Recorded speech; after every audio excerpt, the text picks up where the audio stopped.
ইমাম হুসাইন রাদিয়াল্লাহু তাআলা আনহু ইন দি মিন টাইমে তিনি কারবালার ময়দানে গিয়ে যখন দেখলেন চতুর্দিক দিয়া শুধুমাত্র মুনাফিকের গোষ্ঠীরা ইমাম হুসাইনকে মারার জন্য ধাও করলো।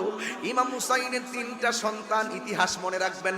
একটা সন্তানের নাম হলো আলী আকবর, আরেকটা সন্তানের নাম হলো আলী আসগর, আর মধ্যম ছেলেটার নাম হলো আলী আউসাত। এই আলী আউসাতের নামই হলো জৈনুল আবেদিন। কথা বলেন ঠিক কিনা? এই তিনজন সন্তান, এর মধ্যে একটা সন্তান হলো বড়, এই সন্তানটার নাম হলো আলী আকবর।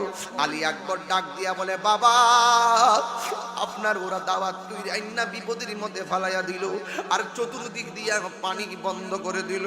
বাবা গো, আপনি চিন্তা করবেন না,